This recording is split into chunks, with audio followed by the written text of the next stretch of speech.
The James Show Podcast. We've just had a rash of weird violence around DFW lately. And it's not really that weird in the fact that, okay, we live in a metropolitan area of 8 million people. Some of them are going to be hotheads that pop off. But when you try and link these stories together, you start to notice some of the same overlaps. And kudos to the writer over at Dallas Express who was putting some of these stories together.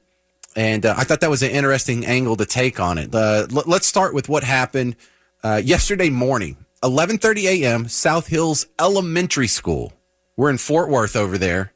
And two parents got into what's described as a verbal altercation. And the only thing we know about the lead up to this is it says two parents who had past verbal altercations began arguing in the school's parking lot. They're at a 5th grade graduation. Understand you. 5th grade. And a 28-year-old, Keyshawn, pulled out a knife and stabbed another parent. He was arrested a few blocks away from campus, aggravated assault with a deadly weapon. No students were hurt. But this was during 5th grade graduation. And you can't either. I can't imagine a scenario and whatever words could be exchanged that would cause me to stab somebody at my kid's 5th grade graduation. This is 11:30 a.m. on a Thursday. You're not nearly as shocked by crime when it happens at 2:30 in the morning on an overnight Saturday night in Deep Ellum or one of the other likely suspects. But would you expect for there to be some safety concerns at an elementary school graduation before noon on a Thursday? And before we try and answer the question, what words could possibly be exchanged that would be a stabbing? Well, it sounds familiar. It sounds like the other big stabbing that was in the news last month. Continuing into this month, Carmelo Anthony stabbing Austin Metcalf at the Frisco track meet. The only thing that led up to that was words, and either he grabbed his arm or he pushed him. But that's it.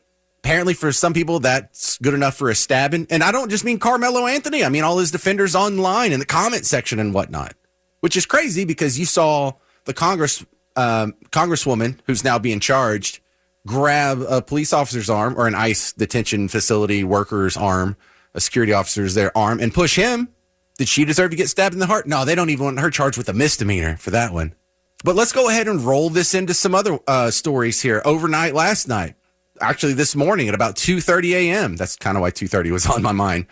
We're told by witnesses in a report that I read on one of the local TV station websites that two guys got in an argument about 2:30 in the morning. There were other people there. They calmed them down. They thought they had de-escalated the situation.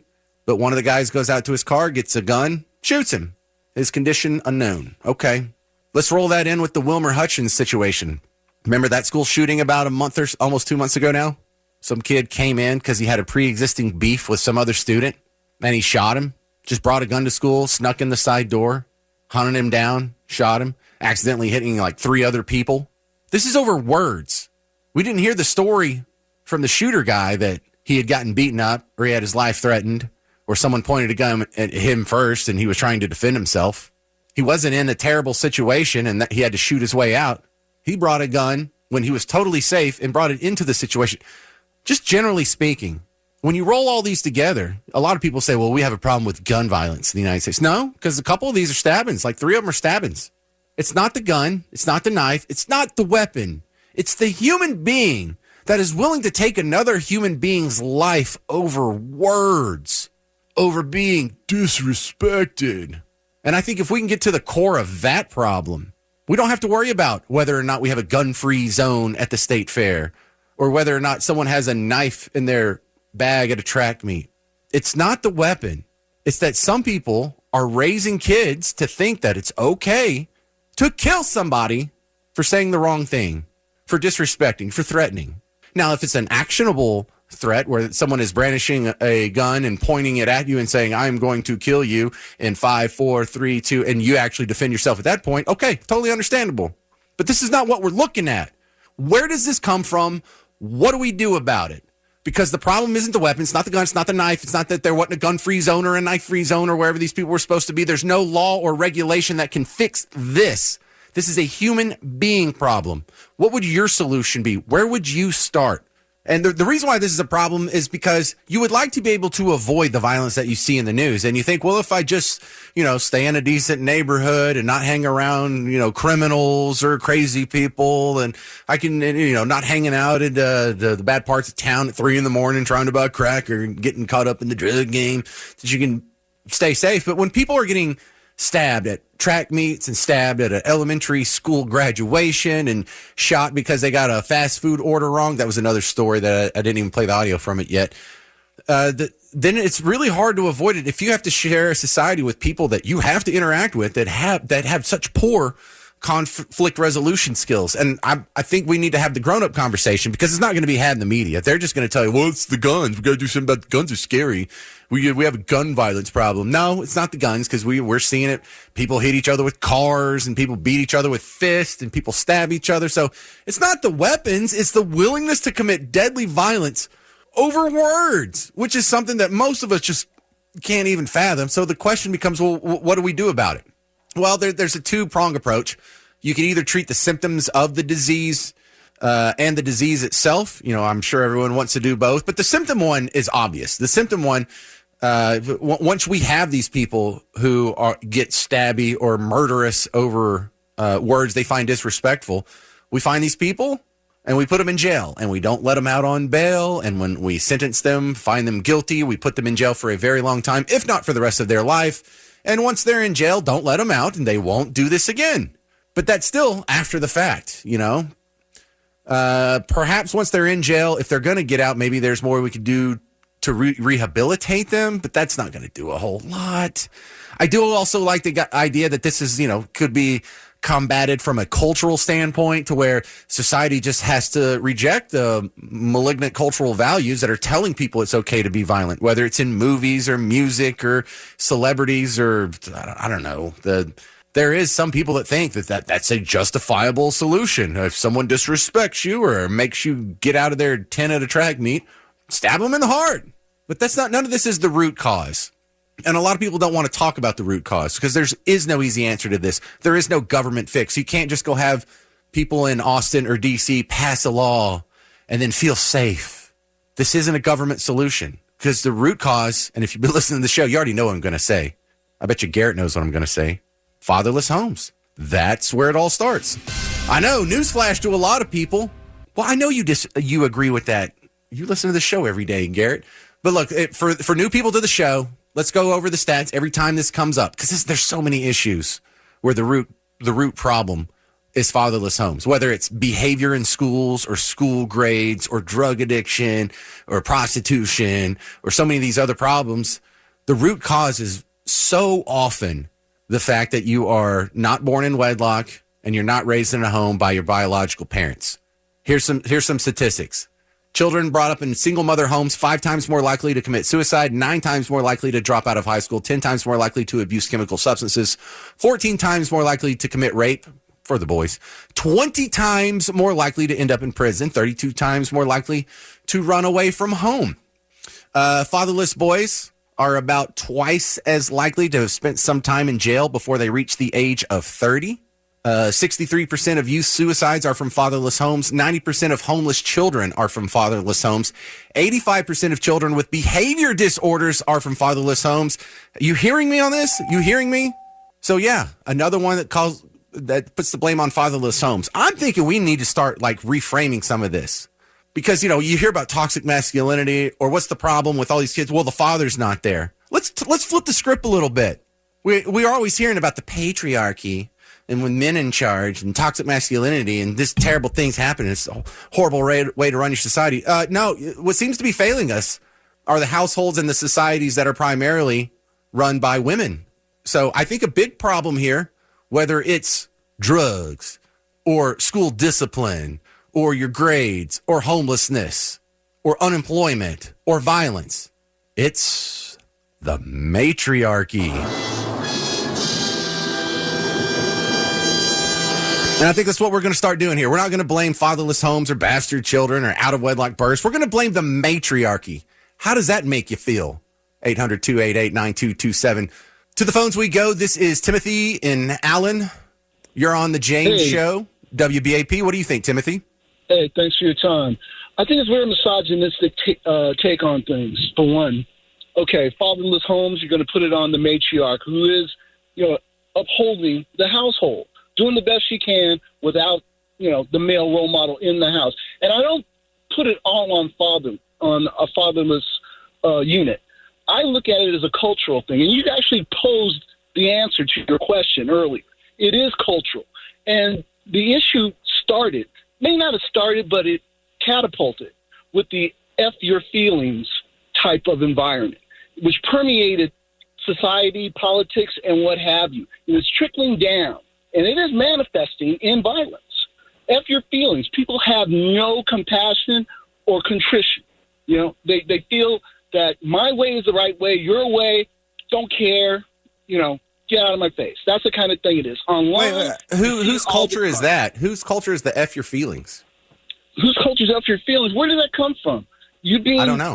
Politically right? Oh, I'll tell you. Well, it came from the political right. It was F your feelings. Is this all right? You're funny. Seriously, are you pulling my chain? Or are you being serious? Not in the least. No, I'm totally serious. Let me say another thing. Let me say another thing. Okay, go ahead. This was it. It started with the Tea Party. They didn't want to hear about the woke, and the MAGA movement definitely doesn't. I'm on many threads. I'm on many threads. They didn't want to hear what I have to say. Okay, hang on a second. Y'all, I swear to God, Timothy is not a plant caller. This is not a joke. I didn't pay him to come in and say this ridiculous stuff. This is a guy that I don't know who's actually... Sure. You are being serious, right? No, sir. Yes, I am. Another thing, you made a mention of the congresswoman that grabbed the arm of the cop who committed a crime. She committed a crime, right? Yes. And she deserves to be brought up on charges. However, the kid that grabbed Kyle's arm, he's okay. He's okay. He didn't do anything wrong. He shouldn't be brought up on charges. Or Kyle shouldn't defend himself. Timothy, you're going to have to stop because no one's going to believe you're a real caller. Timothy, did someone pull a gun on Kyle Rittenhouse? Did someone knock him down and chase him down the street when he was he was running to get away and they smacked him upside the head with a skateboard? You didn't see any of that? No, what happened was two of them bigger. Go ahead. Tim. Yeah, turn him down. Is the violence happening in right-wing America?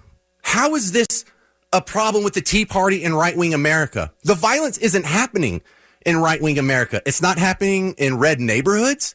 It's not happening in red districts. It's not happening in red constituencies. The problem of violence, we're not talking about red state America having the problem of violence.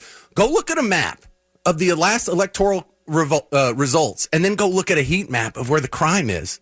And the worst crime, the violent crime, is overwhelmingly a problem within blue state America. And blue state America is only 17% of the geography of America. In about 70% of the counties in America, there is 0 or 1 murders per year, which means murder is almost unheard of in most of America. And what direction do you think these people vote? No, we do not have a problem with violence. And of all the things you can blame on red state America, this is probably the last one you can blame. It's not we have people that are shooting each other in black neighborhoods in all the major cities on a daily basis. And this guy comes away with the problem. We got to do something about those right wingers. Are you kidding me? It's not happening where right wingers are in power, and it's not happening in their neighborhoods. What are you talking about? Is it my fault that they're having kids out of wedlock? Is it Pat Buchanan's fault that fathers are running away? Who is making them do that? How does white America have so much power over black America that we can affect their family structure, that we're the reason that they're having problems? And it's not just specifically white people. Those whites and black people, those numbers about fatherless homes, they persist even if it's a white home household, a Hispanic household, whatever. So this isn't a race thing. This is a out of wedlock birth thing. This is a not being raised by your biological mom and dad thing. It's not even a right versus left thing. It's not. I'm not even blaming all of left, because like in Vermont and Maine, they are overwhelmingly left wing, but they don't have this problem. They're dominated by Democrats. They're run by Democrats, Democrats constituency, Democrat voters.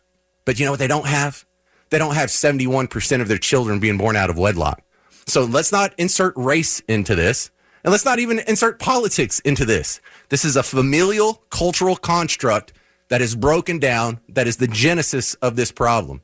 Just digging into some of the local news has me concerned that we have a real problem with conflict resolution in our modern society. Not all of us seem to have it, but it's enough that, whatever happened to sticks and stones may break my bones, but words will never hurt me. And Timothy calls in. It's like, you know what it is? It started with the Tea Party and those right wingers, and you're just so hateful. Oh, really? That's where we're having the problems? No, dude.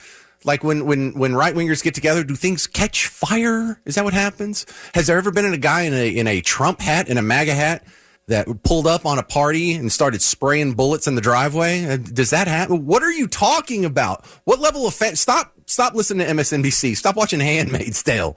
You are way off your rocker. Does anyone on earth have a real solution for this, or just some advice? 800-288-9227. I was making the case that this is all traceable back. Now, you'll never get 100% of crazy people or violence out of society, but we had less of it when more of us were born in wedlock. And it seems to be a lot of these maladies, societal maladies, seem to be concentrated in the households that depart from the traditional values of a biological mother and father raising the kids together in the same household. Now, it's not a foolproof direction to go, but it sure seems to be better than the matriarchy. Steve and Alan, you're next up on the James Show on WBAP. What do you think, Steve? Hey, James, I agree with you pretty much 100%, but I just want to go back to the last caller, Timmy. Because Timmy was correct. It is an FU society, but it comes from the left. Ray, it's not us. I'm trans. I know. Hold on. I'm trans. I'm going in your bathroom, lady. F your feelings. That's what it is, man. Well, there's it goes a little deeper than that, because the trans people that are wanting to go into bathrooms, they don't stab people in the heart. They don't pull out a gun and shoot someone in the backyard at 2:30 in the morning in Fort Worth. The trans aren't the ones that are doing this. But I get the general point you're making. Tennessee, they were. The trans shot up the Christian school. Well, I know that's one, but it's not like an epidemic that is happening every day in every major American city. Right. No, I agree with you where it's coming from, but just Timmy was so delusional. I just had to let him know that the only time feelings are effed is when someone wants to go in someone else's bathroom and they get mad. But thank you. Have a great Memorial Day. I love you, James. You have a great show. Thank you very much. That's the great Steve and Alan. If you want to be next, 800-288-9227, 800-288-9227. What I don't like about this argument is, even if you agree with me and you're like, yeah, out of wedlock births, not being raised by your mom and dad, we need more dads in the home. How do you do that? Like, there's not a law you can pass. We just have to kind of decide as a society that we're not going to tolerate that anymore. Remember none of us, I don't think any of us are old enough to remember when divorce was seen as like a taboo subject, but I remember the Johnny Cash movie Walk the Line, when June Carter was like in a store and people were whispering, oh, there she is, she's divorced, and she wasn't allowed around polite society. We used to not tolerate divorce, and it seemed at the time like that's a little closed-minded. People are going to have bad marriages, people are going to get divorced, you don't need to kick them in the teeth over it. Maybe we want to rethink that position, because society pressuring people to stay together for the kids seemed to work a little better than what we have now, doesn't it? The James Show Podcast.